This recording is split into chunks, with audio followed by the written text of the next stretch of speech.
It is the bottom of the hour, and I'd like to call this meeting to order. This is the June 13th, 2024 Southside Retirement System Investment Commission meeting.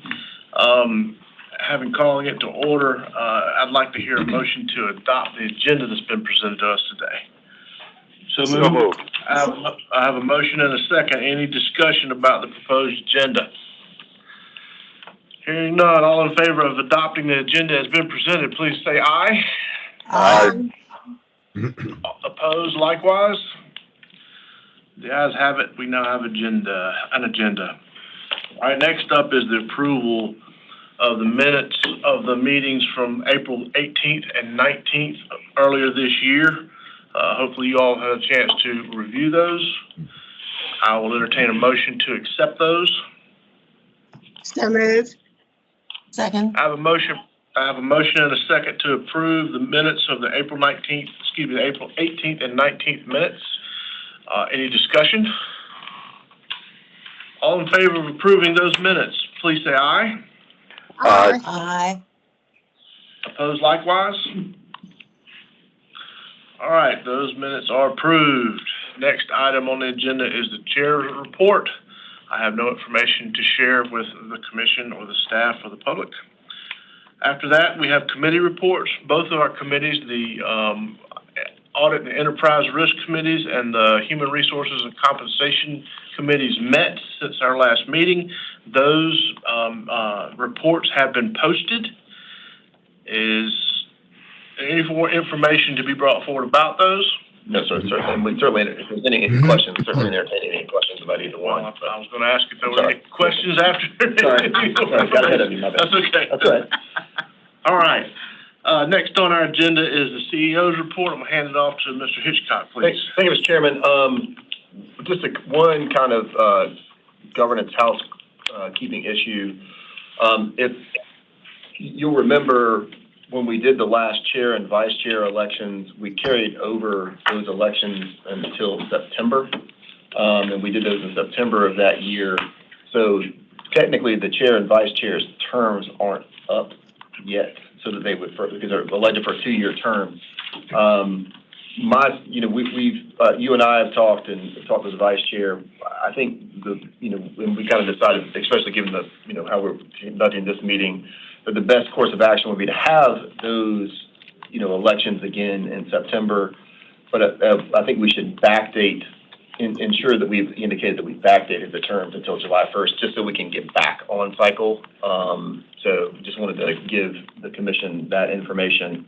Also, when we do the chair and vice chair elections, we'll also entertain people who want to, commissioners who potentially want to switch committees or be on a different committee. So if in the interim over the summer, if you think about it, and you would like to, either come off a committee or change committees, then please let me know so I can, the chair and I can do a proposed slate for committee selections, which is also required by the governance policy as well. But if you're perfectly happy being where you are, then that's good too. So the next item is I wanted to give a little bit of a legislative update. The General Assembly is operating right now under a sine die resolution.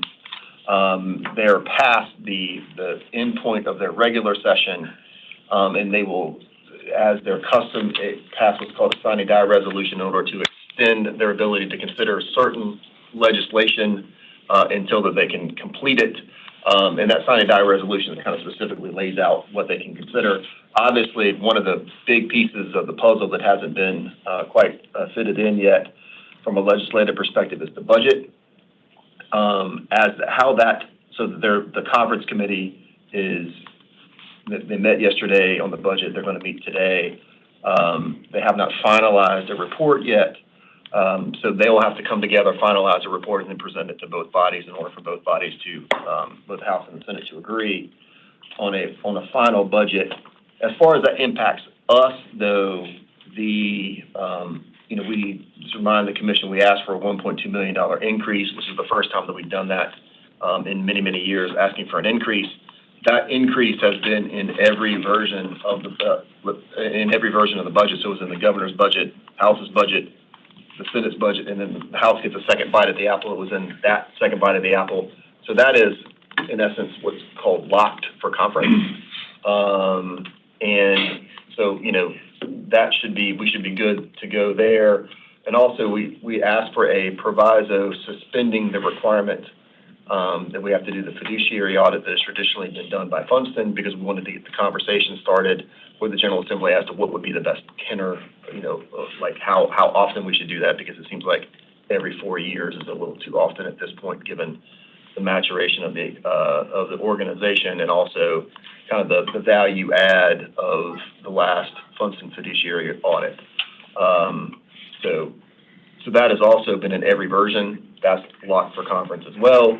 I talked about a proviso that was included in the Senate version of the budget that would require us to provide a report to both the House Ways and Means Committee and the Senate Finance Committee on kind of different approaches or ideas to addressing the unfunded liability that do not involve either increasing benefits or they don't involve increasing contributions or decreasing benefits. Because there's been several ideas that have been floated, I think, to certain members of the General Assembly, and they want us to take a look at those. That proviso was not included. It was included in the Senate's version, not included in the House's second bite at what we call the second bite of the apple. So that was an issue for conference. As of right now, that proviso is in, or has been adopted by the conference committee. It should stay in as a result of that in the budget. I will, if that is the case, then in September, I will bring back to the commission a proposed course of action that I will develop over the summer on how we address that proviso that we can discuss at our September meeting. So, but you're certainly happy to answer any questions about anything that I've reported on. Mike had said, has the legislature given any consideration to contributing additional funds out of their budget to because of the surplus that the state runs? That hasn't really been an idea that has necessarily gained traction. Ed, the General Assembly did, back in 2017 when they increased contributions as part of the 2017 pension reform bill, by that action, it injected a significant amount of additional dollars into the fund. To the extent that now when we look at our our 1 year net negative cash flows, which used to be about $1 billion, are now down to less than $100 million, like in the neighborhood of $79 million. And that provides a significant tailwind to the fund.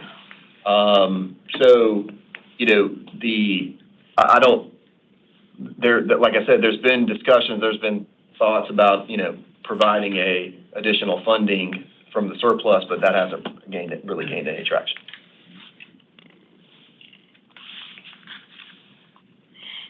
Any more questions to Mr. Hitchcock? And that's my report, Mr. Chairman. Thank you, Mike. Next, we will hear from our Chief Investment Officer, Mr. Berg. Thank you. Mike, do you have I'll be handing it back to you in about 4 minutes. We're going to hold you to that. So, all right. Thank you, Mr. Chairman. This will be a brief update as in when we're reviewing the March quarter end performance and the September quarter end performance. We just focus on fiscal year to date. This is our custom to start here. You can see our plan is outperforming very nicely on all trailing time periods. As Mike alluded to, the number beneath the 1 year return at the bottom of the page refers to the considerable progress the new contributions have made toward reducing the cash flow, the negative cash flow impact of a mature plan. So this really is making a big difference, and we've tried to highlight this as that number has walked down from, I believe, $1.3 billion at one point, all the way down to less than $100 million net cash outflows. So as we look here, the big takeaway here is really the top left box. The reference portfolio, as a reminder, this is the simple stock bond portfolio, has had an absolutely incredible year. So far, up nearly 12% on a trailing one-year basis, up 16%. Still, this is a great year, but you can see that it still has had its struggles looking back over a 3-year time period, during which we've outperformed it, but you can see the great rally in, frankly, in the public equity market is propelling that portfolio fiscal year to date. From an asset class perspective, this is on a fiscal year to date basis, it's a mixed bag. We have 3 asset classes outperforming: public equity, we have real assets outperforming by a very large margin, and our hedge fund portfolio outperforming. And then we have 2 underperformers, private equity and private debt. Private debt, sort of a victim of having a public benchmark, but its returns are very strong, 8.2%. But sometimes when you have a public benchmark that's performing very well, it's just something you have to live with, and that's what's happening here. And bonds are, I guess, 2 basis points below the benchmark. I'm counting that as a tie for the time being. Moving into attribution, our allocation effect is largely the story. See if I can do this without causing a problem. Private equity, we are overweight. Public equity, we are underweight, and we are underweight bonds. And combined, those have the effect you see at the bottom of the screen of being slightly negative from an allocation standpoint. From an implementation standpoint, we have considerable good news here on the page. We have a portable alpha program, which you can see the impact is quite positive on the right side of the page. I want to draw your attention to the infrastructure. Infrastructure, as a reminder, sits inside of our real assets portfolio, and it is performing significantly better than real estate. And I think we all read the articles. It's not surprising to understand how real estate is having a bit of a tough moment right now. And also, I would draw your attention to the floating rate investment grade bonds. Inside of our fixed income portfolio, we have investments that are not fixed income, they're floating rate, and those have performed very well relative to the benchmark. And then from a manager selection basis, we again have some mixed blessings here. I alluded to private debt being a victim of having a really tough benchmark. Aside from that, there's not a whole lot of surprise here, other than I would say our real estate portfolio continues to perform well relative to its benchmark. So that creates the bridge from our policy benchmark all the way over to our actual return. So far this year, we're outperforming by almost 1%. This is just this is the way Brian prefers to see all this information in one page. This is just showing you the exact same thing in a different format. Here, the noteworthy event, and we all let up a significant cheer. Our private equity portfolio is back within its allowable range. Hopefully for a while, but could be for 15 minutes. Let it blow up again. We are 1 basis point inside of our 13% upper band. Right. So we celebrate that we don't have a no up in the asset class realm there. The total private markets remain above 30%, so there is a notification requirement, but it's not a compliance breach. So we have a clean bill of health here. And just closing very quickly, the last 2 pages on risk, if you just looked at last time and looked at these 2 pages this time, you would not notice anything changing. Nothing on these pages has changed by more than 0.1%. So the story that we discussed last time remains the story today, but I am happy to take any and all questions on any aspect of this. But Mr. Chairman, that concludes my prepared remarks. So they ask for questions. Thank you, Jeff. I'd like to, if you could, add a little color to, we've come back into compliance with our allocation in the private markets. Has that been more because of public equity has done well, or is it because private equity, we're not planting as many seeds right now, and therefore we're not deployed, or is private equity cash coming back, or? That's a great question. There's a little bit of both. We've made some smaller adjustments to the pacing. Okay. But nothing that nothing that we believe would take our portfolio underweight its target. Okay, so small at the margin changes. We did cut our pacing I want to say 2 years ago. Yeah. Annual pacing by, do you remember, was it 150 million? Yeah. Annually. Evan will talk about this in greater detail later today, but so the story is largely one of when we were significantly overweight. It's because the planned value was hurt because 46% of the portfolio is public equity. Mm-hmm. Public equity go down almost 20%. The things that lag that are going to appear to be higher in weight. Public equity is now back to making new highs, and we're seeing that normalize. So both is a good question because there's a little bit on the allocation side, okay, and then largely it's the story of public equity. Good. Thanks for the clarity. Okay. Other questions? Yeah, Jeff, it's Ed. There's been a lot of negative publicity on private equities over the recent past, and I think you said we're overweight private equity. Now, is that a result of the fact that we think that it's providing greater value here, or are we satisfied with the reporting and the pricing? Satisfied with the reporting, satisfied with the pricing. It is the overweight is largely a function of the magnitude of outperformance relative to what we projected for the asset class when we adopted the asset allocation.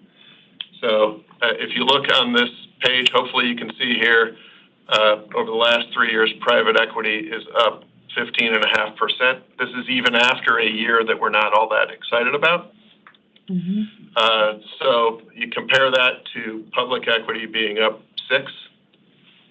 We never anticipate those things to deviate by that much for that long of a period of time, Ed. So it's largely a story of success of the asset class. But anytime that happens, we always do brace ourselves, but we don't have the ability to immediately recalibrate our exposures in illiquid assets. So we view ourselves as long-term investors. We know sometimes that's going to look great on a trailing 3-year basis, and sometimes it won't look great. But as long-term investors, when we look at how private equity performs relative to public equity over long periods of time, by the time you're evaluating it over a 5-year time frame, you're talking about a 90+% historical probability of outperformance. So we're not going to make a short-term decision to try to tweak the asset class back toward its target. We're going to rely on its long-term history and potential to outperform. Does that make sense, Ed? Yeah. Okay. Anything else from Mr. Berg about his investment performance update? Yes, sir. I have one. Yes, sir. On private debt, have we we're a little bit over on our target. Yep. Have we historically been, or how long have we been over on private debt? I mean, or is that something we have really emphasized Good in question. recent years? So we've been overweight, and we've been very comfortable being overweight for the last several years. It was not always the case. We were I want to say that we were for probably 5 years underweight the asset class. So when Steve Marino was here, that was when we were bringing our allocation up to an overweight, and we've maintained that overweight. And it's just been a great part of our portfolio, frankly. But we are, taking some action now that is going to kind of bring that back down a little bit. But all of this is pending the asset allocation review. The commission decides to move that target higher or lower. We'll adapt to that. No, I like it. I just haven't. Yeah. I think I've been focusing so much in the last year on the private equity right above it. Yep. Yeah. That's the real contributor to that one no answer. And I just probably dismissed the private debt. And the answer to the chairman's question also applies to private credit. When the plan value, the denominator falls because of what's happened in public equity, private debt also becomes more overweight, even though that winds up being a temporary move. So as Mark has recovered, that's also helped private debt come back to where we're kind of targeting that exposure. Jeff, can you flip to the compliance slide real quick?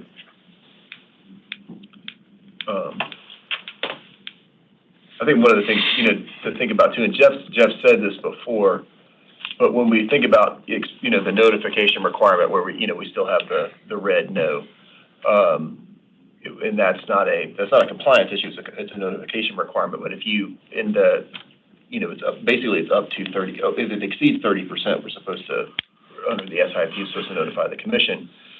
But if you add up all those target weights, so if we're just at target for all of our private asset classes, we're at 28. Right. So that's a very tight, that's a very tight. It's a low ceiling. Yeah, that is a low ceiling from the target. So, that you mean the 30 to the 28? That's right. Yeah, so 2%. Yeah, 2%, which is not, on an asset, on asset classes where you basically control how much you commit, and don't necessarily control when it comes back. That's a very tight band. If you were maximum overweight but still compliant with any one of the private asset classes, that's right. That alone, if you're at weight for the others, even though you were compliant, it still triggers the notification. That's right. So I think it's fair to say that this is a problem born from the success of the asset class. Yeah, and I think we said it really tight. So Alan's not here, but we can give him a very pat on the head. Yeah, sure. He loves it when we do that. Well, I mean, I follow his work, and I think he's done very well. He's ascended into his role very well. That's right. I hope he's listening. Right. Yeah, that'd be great. Back in his office. All right. So happy to take any further questions anytime, either in the meeting or afterwards. But we're very pleased with how things have been going. So. Delegated investment report. Okay. Eric, can you jump me over the compliance, or not the compliance, stack?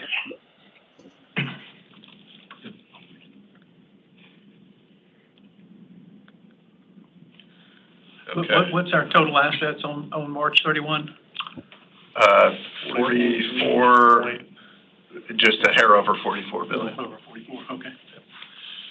So this is one of my favorite slides because I get to just point out that you've all received information on these investments. These are investments closed since the prior meeting. But if there are any questions, Brian would love to take them. Or Evan. Yeah, sure. Wow. So, look at that guy figuring out how to delegate. Yeah. Mike, what was the date for that 44 billion amount? March. That's as of March 31st. Okay.